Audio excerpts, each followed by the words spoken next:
أهلا وسهلا بحضراتكم. هنتكلم النهاردة على موضوع بيحصل كتير، وهو إن الجفن يرعش أو اللي بيسموها رفة العين.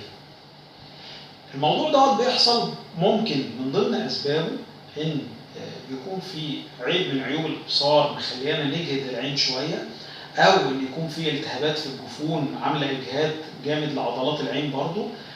والسبب الأهم والأكثر حدوثا هو إن يكون في معدل تفكير سريع، يعني القصة كلها هنا في الدماغ مش في العين نفسها، بحيث إن لما بيكون في المخ شغال بمعدل سريع بيبدأ يبعت نبضات عصبية سريعة للعضلة اللي هي حوالين العين، فتبدأ تعمل رعشة. الرعشة دي أحيانا الواحد هو بس بيحس مجرد إنه حاسس بيها، وساعات تتطور تبقى أكتر، درجتها أعلى لو الناس هي اللي لاحظتها وقالت له حاسب ايه ده انت جفنك بيرعش لوحده، ودي بتبقى درجه اعلى شويه.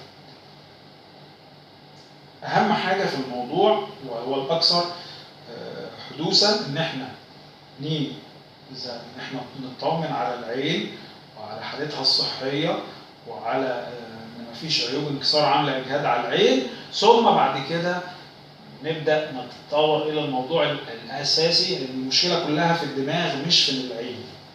المشكلة كلها في الدماغ مش في العين، فبالتالي بنبدأ إن إحنا نخفض كده، نهدي التون بتاع تفكيرنا ونروق دماغنا، ونقلل نسبة المنبهات والكافيين، يعني نقلل الشاي والقهوة والنسكافيهات، وتبدا الامور ترجع لطبيعتها. اذا الموضوع طول قوي لا، ده قصه بقى تانية، هنحتاج حاجات مهدئه او ادويه مهدئه لو الموضوع كان عنيف قوي وكان ملحوظ قوي ومأثر شويه على يعني عامل مشاكل في حياتنا يعني. وبشكر حضراتكم كتير.